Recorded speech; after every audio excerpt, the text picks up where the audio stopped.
Ladies and gentlemen, esteemed guests and distinguished participants, on behalf of the Church of Jesus Christ of Latter-day Saints, welcome to our webinar series, Universal Declaration of Human Rights at 75, Advancing Freedom of Religion or Belief. Today, we continue our series by looking at challenges facing freedom of religion or belief, such as issues related to discrimination, intolerance, authoritarianism, and even genocide, and the impact of these challenges on individuals, communities, and societies. We also hope to explore how strategies to promote and defend Article 18 can mutually support efforts to strengthen the entire human rights framework, including the complementary Genocide Convention, which, incidentally, is one day older than the UDHR. Our guests are some of the preeminent thought leaders in this area. First, Ambassador Ismat Jahan, permanent observer of the Organization of Islamic Cooperation to the European Union. And our second guest is Ms. Alice Wairimu Nderitu, Undersecretary General and Special Advisor on the Prevention of Genocide. Thank you both for accepting our invitation to be with us today. Before we jump into the discussion, however, just a few housekeeping items for our attendees. The first is that this webinar, is being recorded. The recording and a summary will be shared through our mailing list after the event so that everybody can have a chance to review what was discussed. If you want to receive those, make sure that you sign up at the link that will be shared afterwards. At the end of the discussion, we will also take questions from you. You can submit them at any time using the handy Q&A tool at the bottom of your screen. And in fact, we encourage you to submit them at any time and that you don't wait to the end. But please keep your questions concise and please keep them to the subject at hand. Biographies were sent with the original invite, so we won't be going through the biographies today. And then as one last note, the special advisor does need to leave after about 20 minutes as she was called into a meeting with the Secretary General of the United Nations. And as important as I think I am, I think that the Secretary General is more important. After Ms. Nderitu's initial remarks, her political advisor, Simona Cruciani, will be joining us for the Q&A portion of the webinar. And then finally, as with all of our webinars, the opinions and views expressed during this episode are those of the speakers and do not necessarily represent those of the Church of Jesus Christ of Latter-day Saints. Now, with no further ado, let's give the floor to our guests. Each of you has about 5 minutes for your introductory remarks, and we'll start with you, Ambassador Jahan. Thank you very much, and good afternoon. And I think it's still not yet afternoon. Okay, I have to start my video. Okay, good afternoon to those who are from Europe and close by, and good morning to Mr. Koch and others from across the Atlantic. Thank you very much, and thank you, dear friend Francesco Di Lillo, for getting us together. So you have asked me, Mr. Koch, to make an opening statement and or some words. I'm from the Organization of Islamic Cooperation, and I'm its ambassador to the European Union, the head of mission. And my main responsibility is to promote intercultural and interreligious dialogue, to enhance more peaceful coexistence among the community, from diverse community, not only religious, but ethno-cultural communities also, because it's a charter obligation of the OIC. And obviously, the other key global issues are also major concern for the OIC. And we collaborate with the European Union to further those objectives of peaceful coexistence. I would say, by way of introduction, that the importance of collaborative networks in today's world. that is to promote mutual understanding and dialogue for the pursuit of peace and non-discrimination, and building trust among communities is very essential, not only at the societal levels, but also in relevant political and diplomatic discourses, in countering divisions and embracing diversities. I mean, by this, we can also promote a negation of stigmatization, as well as of intolerance and incitement to violence. I think this is very important in building trust. Just to recapitulate that the promotion of interreligious and intercultural dialogue is a treaty obligation of the organization that I represent. And it is also the organization's strategy to foster respect for diversity and peaceful coexistence, which has been duly incorporated in the 10-year program of action.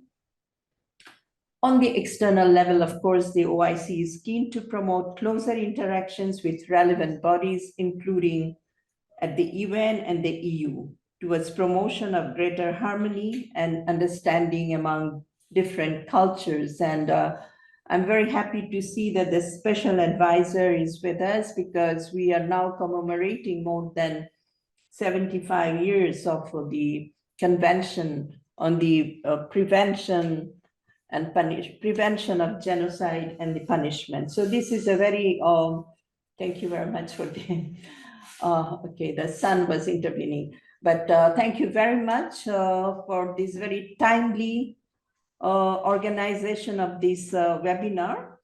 And I'm sure that it is important that we also take cognizance from the OIC's point of view, as well as the international community's point of view, one particular resolution of the UN Human Rights Council. It is on the implementation at national level is still missing, unfortunately, that talks about combating intolerance, negative stereotyping, and stigmatization of and discrimination and incitement to violence. And violence not only based on religion, but also on the ethnicity and also on belief, because we are talking about freedom of religion and belief, and how it is also often, unless these violence are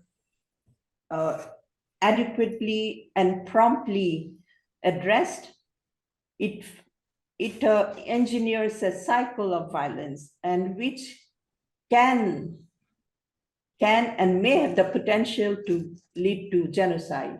So I think these are all interrelated concepts which requires collective intervention at all levels. I'll stop here, and I would be happy to go ahead with the specific questions. Thank you very much. Thank you, Ambassador Jahan. And your last point there about violence against freedom of religion or belief often engineers a cycle of violence, which hopefully we're trying to eliminate that before it gets into a genocide, right? Points very well to Ms. Nderitu in her role as the Special Advisor and Undersecretary General for Genocide Prevention. So, Ms. Nderitu, you have the floor now. Thank you very much for this very timely conversation. You know, we have several situations in the world that have risk factors for genocide and related atrocity crimes. And thinking, of course, of the situation going on in the Middle East right now, in Darfur, in Sudan, quite a number of places. So it's a conversation that is important, that is happening. And I'm very pleased because also that this is about the Universal Declaration of Human Rights at 75, with a focus on freedom of religion or belief. And you may not know it, but I spent my foundational years working on human rights. And I taught the UDHR for many years, as well as several other UN conventions, long before, 2 decades before I joined the UN. And this office that I lead, the Office of the Special Advisor for the Prevention of Genocide, was established in 2004. And it came after the genocide against the Tutsi in Rwanda in 1994 and the Srebrenica genocide in former Yugoslavia in 1995. It's an office that was created to prevent the recurrence of such tragedies. When the first special advisor was appointed, then the then Secretary General said that he hopes then we will be able to bring attention and information at risks of situations at risk of genocide, to be able to stop it before it happens. We do know how difficult that task is, and we do know, of course, there are so many factors that affect whether we can stop a situation at risk from unfolding, including the proliferation of small arms and light weapons, and also even these larger weapons, and including, of course, whose hand is on the trigger. So the office that I lead implements this mandate by collecting information, in particular from within the UN, on massive and serious violations of human rights. And we process this data through analysis.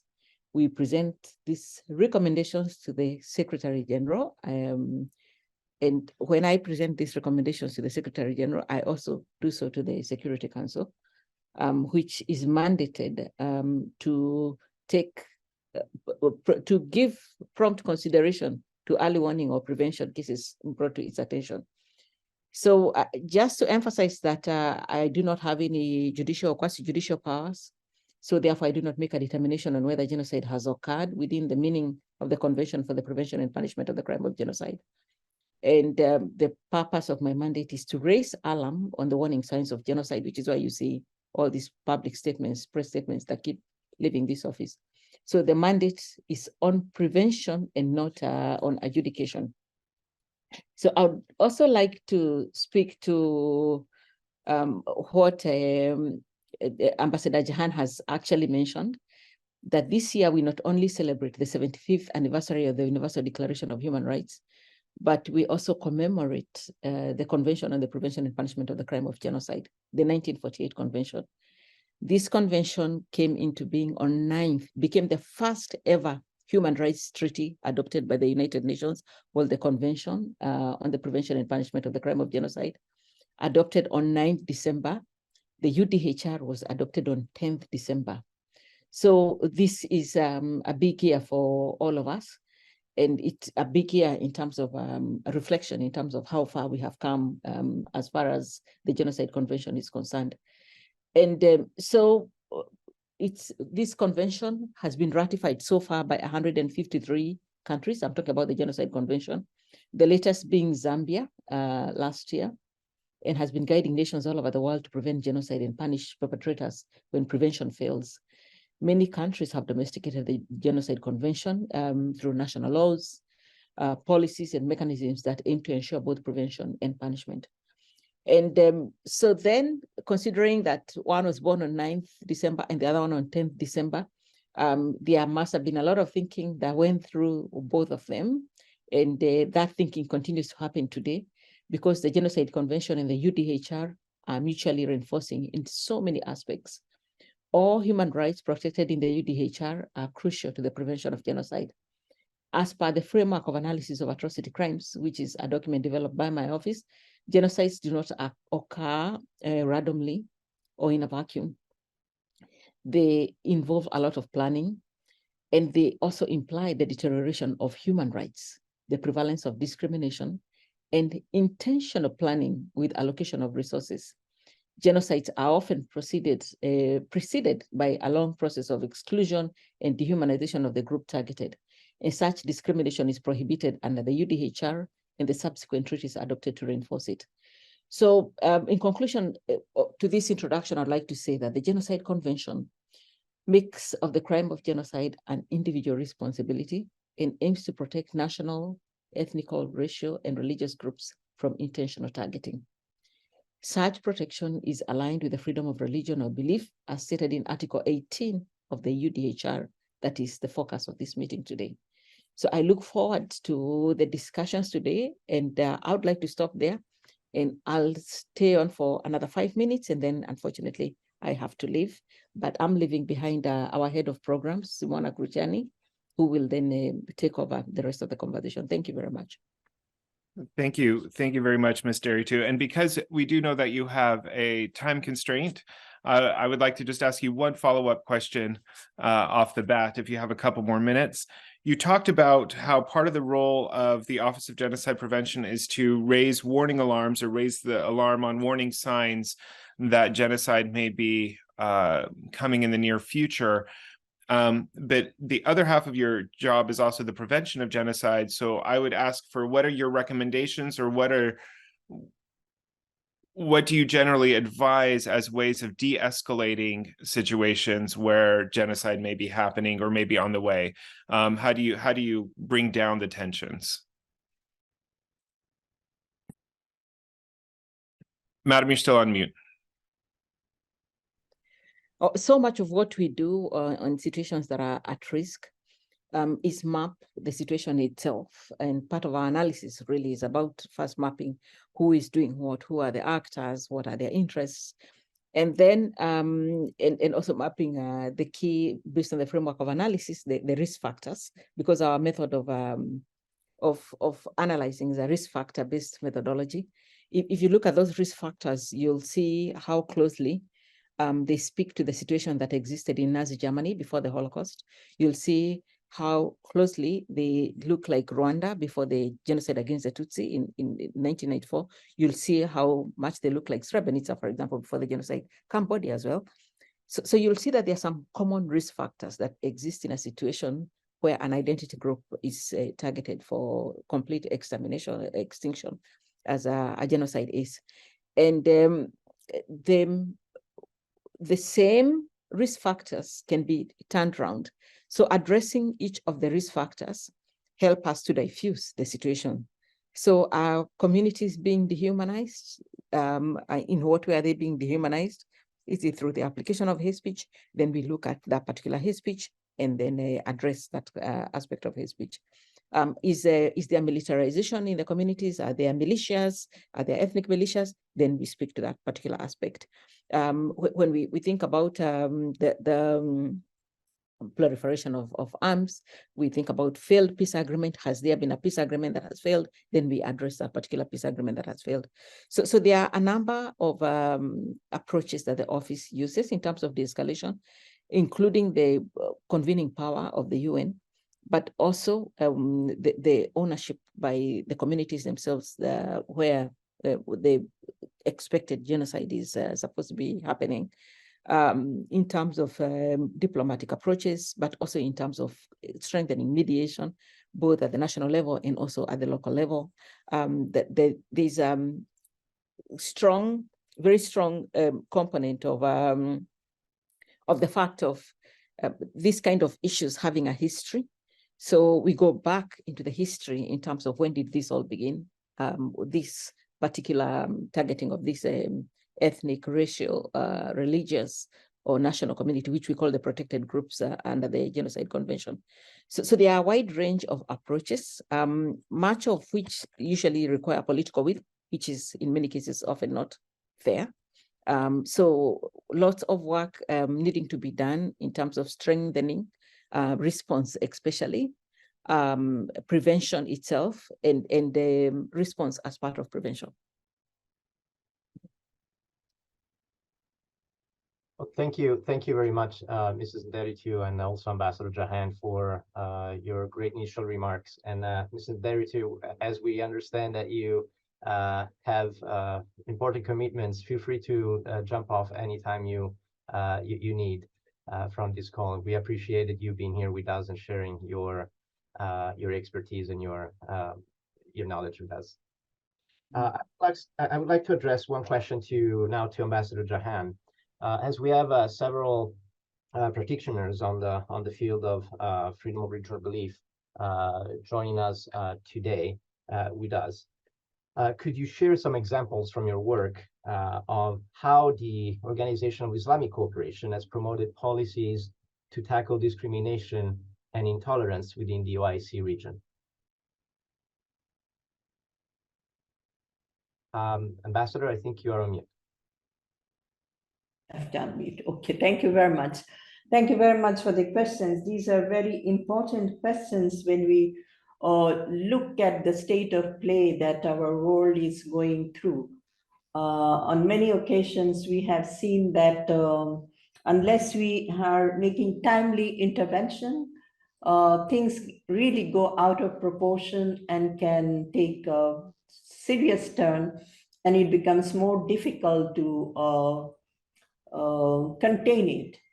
And with regard to what example OIC has promoted in tackling discrimination and intolerance within the OIC region and beyond, I suppose that's what is your question, right? Am I not only within the OIC region, but also I should say beyond?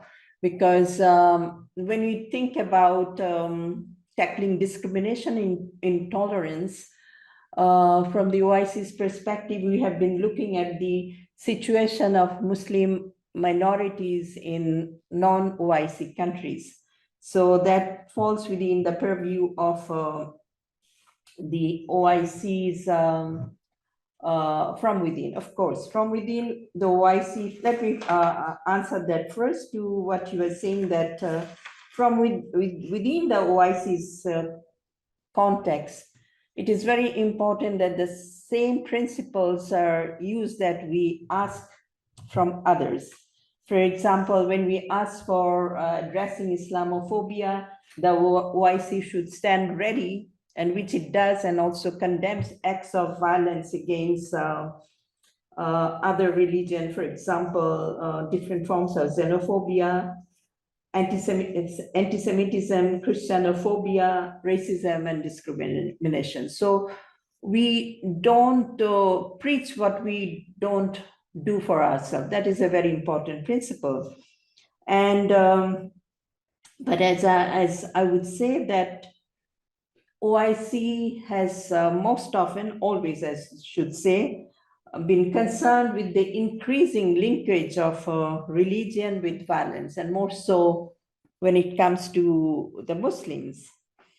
And OIC rejects all forms of violence and terrorism and extremism, included committed in the name of religion, as terrorism has no religion. So we are very careful about that.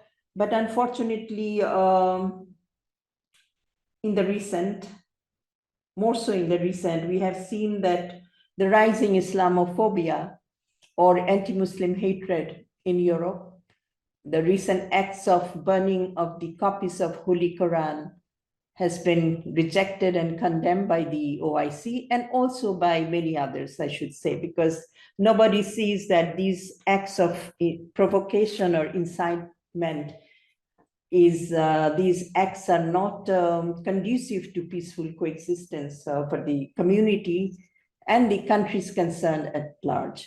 So the OIC had used dialogues, in this case, dialogues with the European Union, dialogues with the concerned countries in Europe, to see that these acts of incitement, I should not say, or violence, in a way that promotes violence, should not be,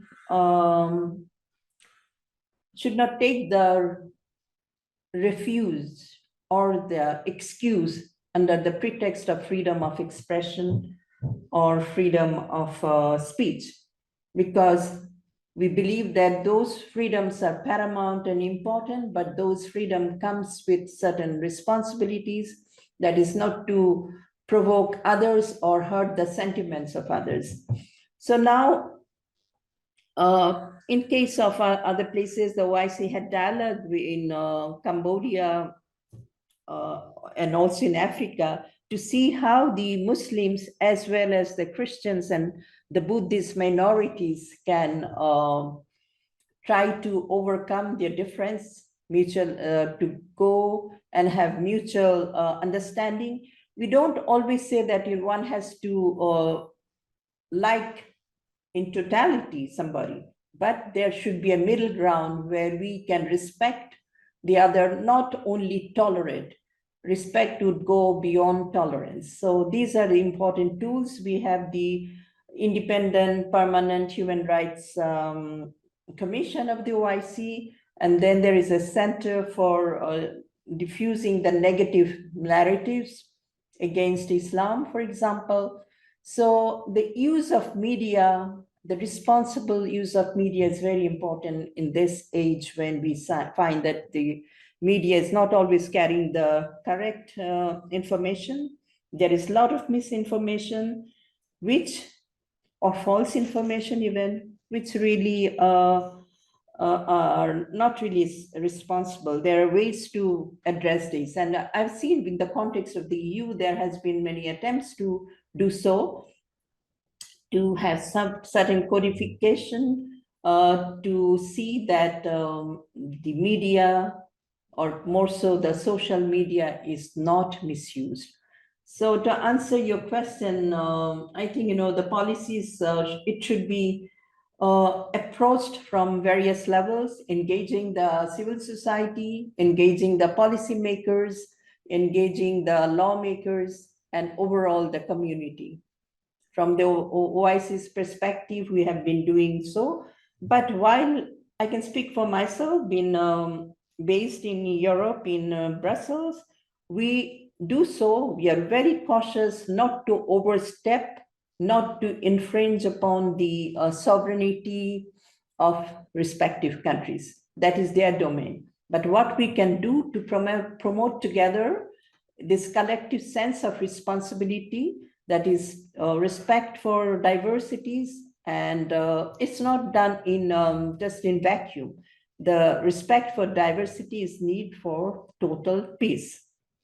And that I can say this is what we are doing. There has been, I've already mentioned about the interreligious dialogue between the Muslims communities and the Buddhist, as well as one good example is that, which was not directly the OIC's, but the document on human fraternity for world peace and living together, which was signed by His Holiness Pope Francis and the Grand Imam of Al-Azhar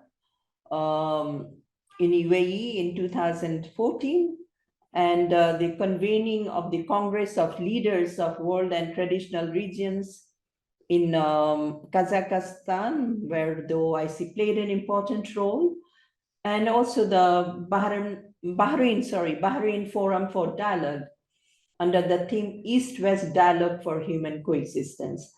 And KIC, you might be aware, it's the King Abdulaziz International Center for Interreligious and Intercultural Dialogue, also plays an important role together with the OIC in enhancing and supporting efforts both at regional and international levels towards reducing confrontation, promoting tolerance and interfaith dialogue and harmony. And we regularly organize events and seminars on issues of common concern, including on women's rights, youth rights, and in some other platforms where we have been, by we, I mean the OIC, together with the European Union, the External Action Service. We had a number of meetings, both online. Mostly we had also held meetings during the COVID, just to see that the COVID situation is not blamed on particular religious group. It was happening, as you might be very well. In fact, we did one together, Francesco, if you remember, very early in the days of when the onset of COVID. So in many places, we have this Muslim Jewish Leadership Council. So I think, the OIC is sufficiently engaged in promoting this dialogue, both within and outside. I'll stop here.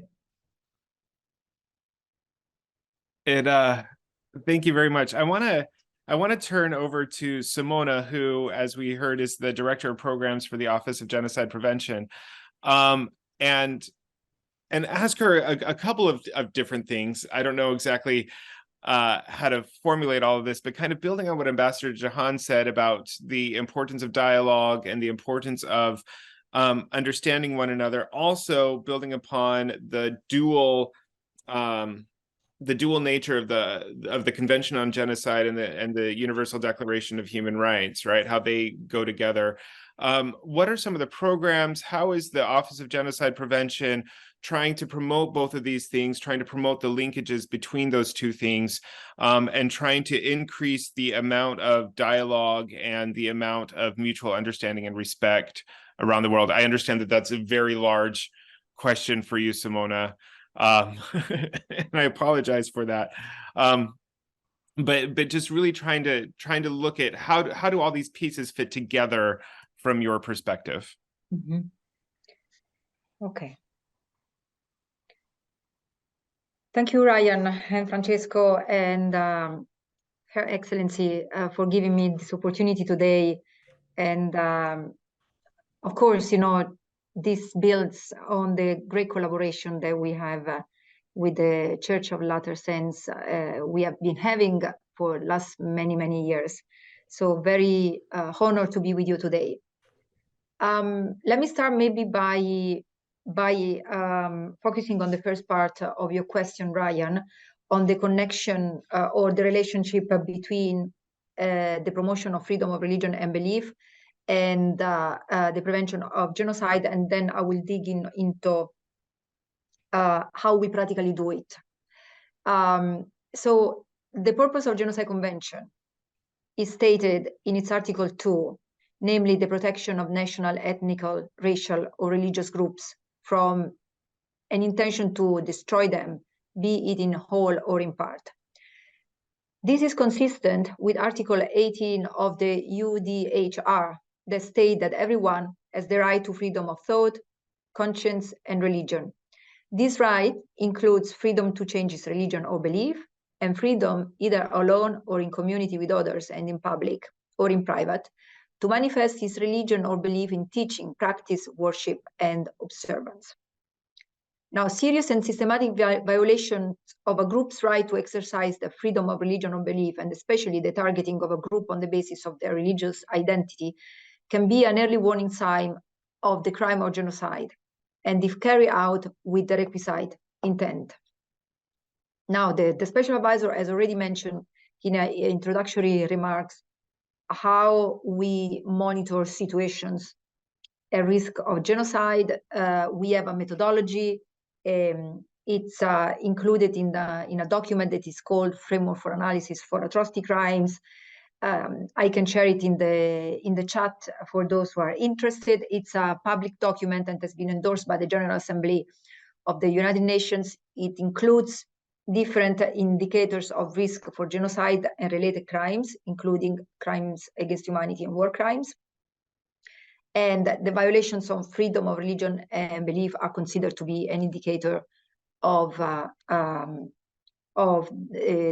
possible commission of these crimes.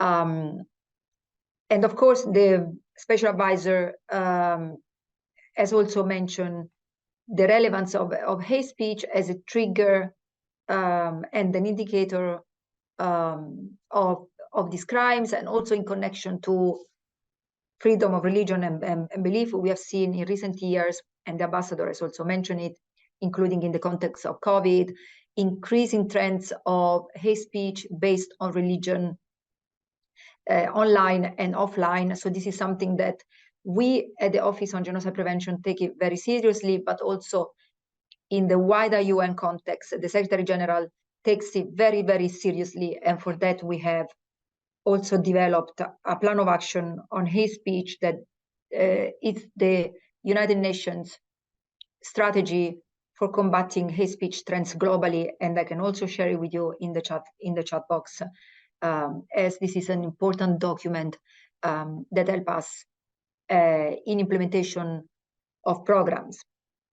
So now, specifically on how do we do this practically, as the special advisor mentioned, I'm the head of programs in our office, and the mandate of our office is one side very focused on collection on information, monitoring and analysis for early warning. And then the other dimension is when we have information and analysis of situations and concerns, how do we implement prevention? So what do we do? And this is what I do, is the programming side. We have different focuses in the office.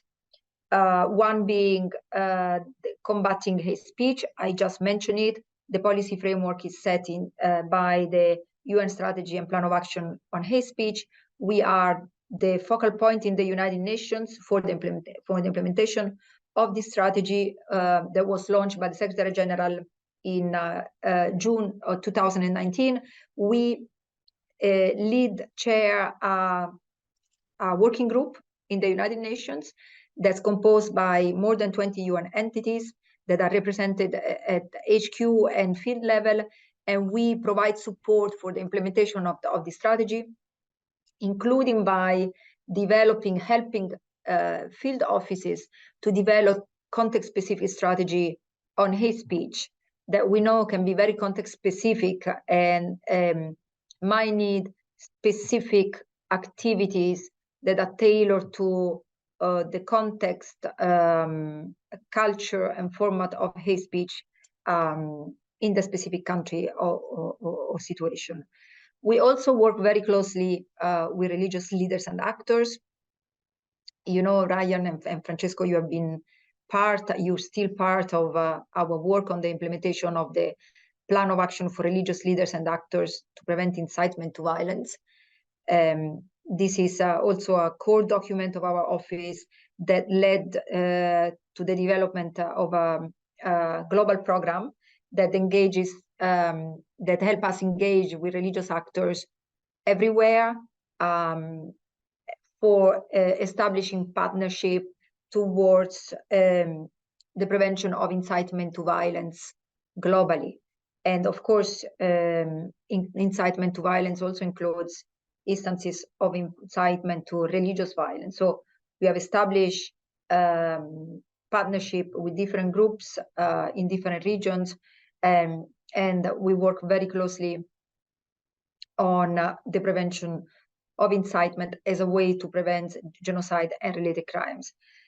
We also have another focus, very strong focus on women.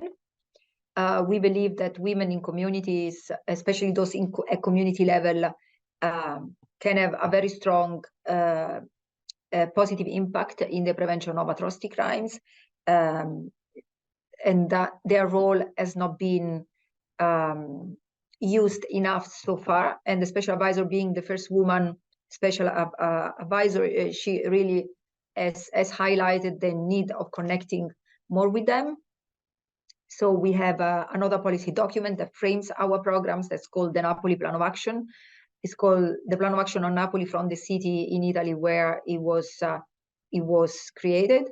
And really it provides a series of recommendations to women in communities and different stakeholders on how women can be more engaged in the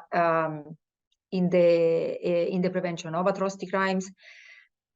We have a global program for the implementation of this plan of action. We have we work very closely with sports because we believe that they have a primary role also in sport teams, leagues, and athletes, a primary role in combating trends of hatred, and including manifested by hate speech that could lead to violence. So that's another way that we do that we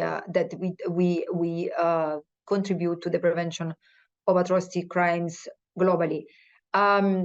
I just mentioned maybe the last one that I think it's very important because it goes back to the long-term prevention that we do in our office, and also to combating the root causes of atrocity crimes.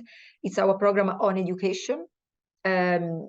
So that we have developed curricula for teaching of genocide and atrocity crimes prevention in university. We have a curriculum for universities in Asia, and also for teachers of high school we have developed one for genocide scholars in Africa.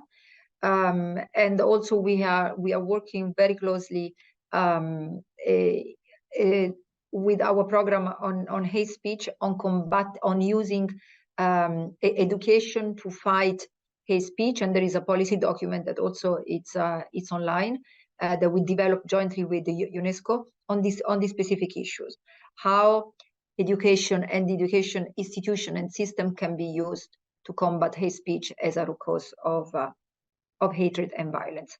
I will stop here. Thank you, Ryan, and back to you. So I just want to ask it might not be a quick follow-up, but a follow-up based on the Q&A that we got in the Q&A box. Going through your list of programs, it seems to me like every sector of society, whether it's athletes, whether it's religious leaders, whether it's educators, every sector of society has their part to play in the prevention of genocide and in the promotion of freedom of religion or belief. The one that you didn't mention was media. And so I'm curious if you have anything specifically for media, how to reduce hate speech in the media, how to have more civil dialogue in the media. And thank you for your question, because I forgot it. So we, as focal point for hate speech in the United Nations and for the implementation of the UN strategy, of course, we have a strong program on the media. And so first of all, let me say that despite a lot of attention currently on what's going on online, the position of this office is that the traditional media also can play a strong role in triggering violence or in preventing violence. And the special advisor has been very clear about what she thinks the Holocaust or the genocide in Rwanda and Bosnia happened when social media were not there yet, and the internet either. So she believes that it's important for the office to keep a strong focus on new and traditional media. Now, of course, we also know that there has been an increase there is an increase or peak of hate speech that has been also triggered by the inception of social media platforms. And for this reason, as focal points on hate speech, we have a responsibility of engaging particularly with tech and social media companies. We have done this since being appointed as focal points for the implementation of the strategy of the Secretary General. We convened tech and social media companies from 2019 to 2023, 4 times, to close workshop that led to the drafting of recommendations that made it into a document that is public and it's in our website, that is a policy guidance on how to tackle hate speech in social media.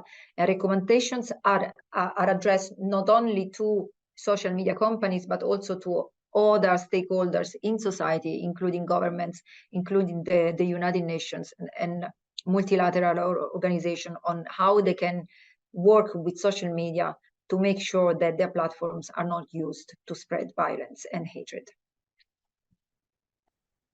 Thank you very much, Simona.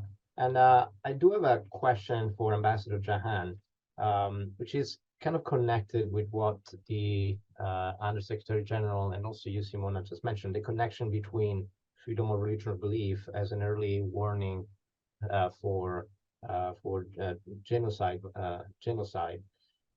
So my question for you, Ambassador Jahan, is how, from the perspective of the OIC, how does the OIC promoting freedom of religion or belief can contribute to the broader human rights effort and a framework to prevent genocide? Thank you very much. I think, I might be a little repetitive because in the introduction, I already mentioned that, promotion of freedom of religion and belief is of paramount importance in preventing, firstly, violence and intolerance, which may have long-term, or not even long-term, it could be in the medium-term impact of commitment of genocide. So it is very important to act fast and effectively to contain any such issues. With most probably, I would say that what you would like to know is specifically with regard to instances which negates freedom of religion and belief, not to go out of hands. And sometimes I would say that, you know, when we think it is pure issues of religion and belief, unfortunately, it does have a political angle.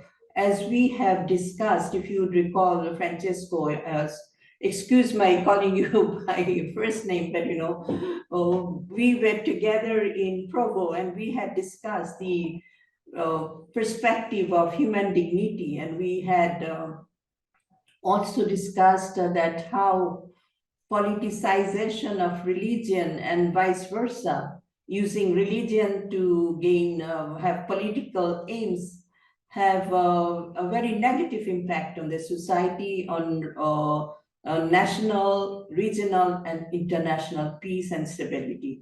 From that perspective, I can only underline that the OIC shares the value of human dignity, which emerge from the respect for fundamental human rights, of course, particularly freedom of religion or belief. And we have worked together with international partners, namely the United Nations and the European Union, to defend these universal human rights. And yes, we have also worked on promotion of gender equality and women's empowerment, because women were seen to be in many societies the very forceful actors in preventing violence, intolerance, which are precursor to the prevention of genocide ultimately.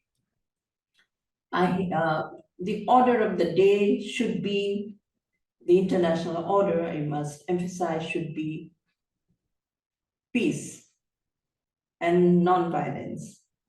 And there should be commitment to the implementation of these universal norms, universal law, human rights law and humanitarian law in a non-selective manner, without any arbitrary assignment to any sides.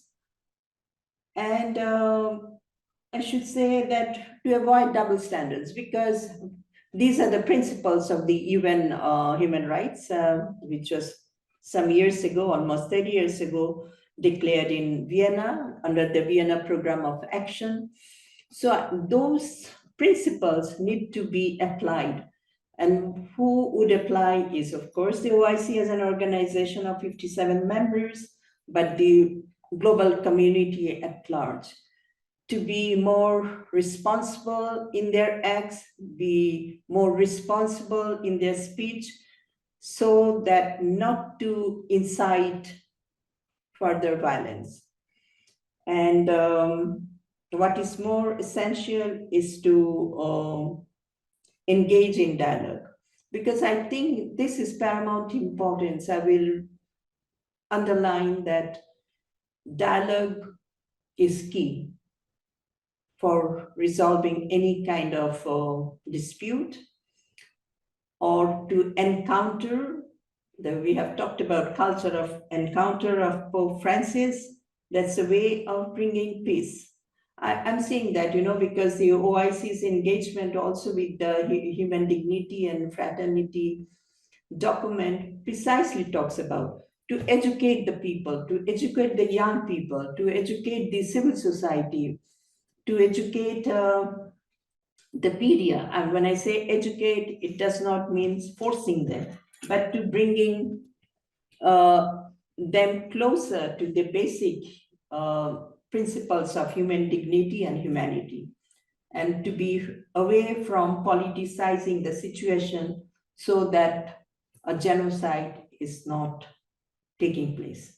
This should be the responsibility of I'm also a diplomat. It should be my responsibility, as it should be responsibility of persons in statehood and higher officials who can engage for peace and not to incite more hatred and division and diversity. I will stop here, and these are the principles that the OIC supports, and engagement is key to all such possibilities to negate possibilities or risk of genocide. So engagement at the very early stage is important, with a specific goodwill in good faith engagement, dialogue. So I wholeheartedly agree with you, Ambassador Jahan. And this question is maybe to the both of you. By the way, we are wrapping up in just a few minutes. So if anybody has any last questions they want to throw into the Q&A, please do so now. You know, Ambassador Jahan has talked about this need for engagement, this need for dialogue. But the questions have come in the Q&A about what happens when people don't want to engage. For example, we have nationalist governments which often minimize religious and ethnic conflict. We have people who are perpetrating genocide, or genocide-like activities, who are flat out denying that they're doing it, and or minimizing what's actually happening on the ground. So, you know, when these things are happening, how can we really enforce or encourage this dialogue? Or what is there anything that can be done when people are basically covering their ears and saying la la la la la la la when we're accusing them of genocide? That question is to both of you, whoever wants to take a stab at it first. Okay. Thank you very much, whoever has made this question, very pertinent one. How do we engage somebody who does not want to be engaged? You can take the horse to the water, but you cannot really force it to drink the water, if that is what you mean. It's absolutely true. But in this age, I think there are many tools available to the international community, to national government, to promote such engagement between adversaries or two sides. The first thing, as I would say, as an individual, as a person who has been with the multilateral diplomacy, I should say, I've spent many years with, at the UN level, not as a UN staff member, but as a diplomat. I have seen that there are ways. There are ways where somebody can act as a neutral, somebody that, I mean, maybe a person of a higher stature who is acceptable to both sides. That is to have that responsibility given to the person to do some mediation.